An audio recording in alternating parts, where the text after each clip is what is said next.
3 things that I want season 14 and beyond to just rest for a little while. Please, I'm begging you, Russell.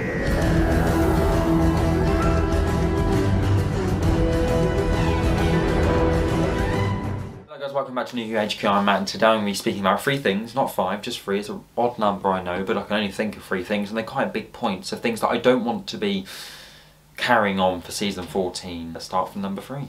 This is quite a controversial one, and I'm going to give good reason for it, but that is relationships with the Doctor, and I mean the companion liking the Doctor. A more than platonic way. But I do feel like it ruins the character. I personally don't really have a massive problem with relationships. I don't love, romantic films, don't get me wrong, but I can see where it can have merit, and, love stories in Doctor Who are fantastic. But when it's with the companion and the Doctor, and especially if it's grown over time, I feel like it ruins their dynamic and actually does make the character look a little bit worse off. And there are several examples which I'll bring to this. The first one is Rose. I thought Rose in season 1 was absolutely amazing with Eccleston. Very, very platonic relationship. They loved each other in a friendly way, and it was great. Season 2, she then fell for David Tennant. I can't blame her, to be honest with you, and don't get me wrong, there are parts of the fandom that do ship Ten and Rose.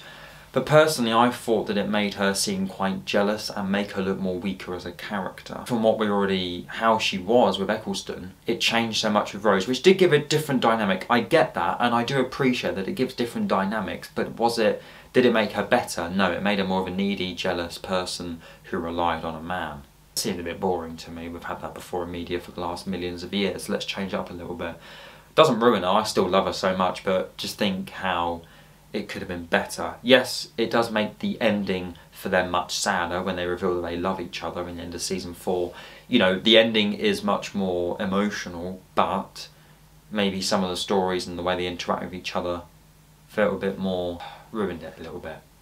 Another example I want to give is the one that probably ruined the character the most, because she didn't have a series where she could have a platonic relationship with the Doctor. She straight out fancied him, and that was Martha. Now, I don't know if you know, but I adore Martha so much. I think she is hugely unappreciated. She is underrated, and even though she is given quite poor things to work with in the way she is with the Doctor, I don't like. When she's on her own, when she has her own moments, she smashes them enough for me to love her for the whole series. I mean, she loved the Doctor, she was pining over the Doctor was still held up on Rose, and she was just getting nowhere with him. And the fact that we were literally getting a character arc and character development through her loving the Doctor could connect with her more personally. I got her emotional side of things, but I wanted more of her and not her always wanting the Doctor. This did improve massively in series 4 when she came back as a soldier for UNIT. I thought we've got to see the real her then, and I still ship a spin-off for her to be in. UNIT are so big at the moment, with them coming back for the 60th, a potential spin-off. I thought Smith and Jones was a great introduction for her, but as the series went on, we sort of, oh okay, it's going to be like this, is it? And then it improved, but I felt like she could have been much more loved, because she's not loved as much as she should be because of her relationship with the Doctor. And then there's the most recent one, which was Jodie Whittaker, the 13th Doctor, and Yaz, who was one of the 3 companions. Now, saying that Yaz is underdeveloped and saying that the reason she's not very good as a character, all due to the fact that because she had feelings for the Doctor, is a bad thing to say. Well, no, you don't have enough screen time for all of these characters who need more screen time, and you can't develop them as well as if you just have one. So I felt that was one of the main reasons. But yet again, I think this was more the way it was written on the Doctor's side. The Doctor was a very, very enclosed, quiet person, and some people could say she was messing Yaz around a little bit. A companion to have feelings for the Doctor, I have absolutely no problem with at all. I think it's absolutely fine, and Yaz having feelings for Jodie, there's nothing wrong with that. Because they were pining over something which actually, now I know how it ended, felt a little bit underwhelming. A little bit, really? They didn't share a kiss, they didn't share their feelings properly. The next one is the Daleks. Now, I've heard that the Daleks, there was a deal striked, that they have to appear in every series in some capacity. I don't know how true that is, but if it is true, you could include a Dalek for a few seconds, I'm sure that would count. But I feel like putting the Daleks as the main front of every single, finale or the start, or including them some way, is a bit tiring, and I feel like Russell is quite prone to doing this. maybe just rest some of them villains, or don't bring them back to a full capacity like he has done before and make them the main threat of the finale. Just bring them back, if you need to bring them back every single series, in a short one episode or even just a cameo will be enough. And the last one is the Master.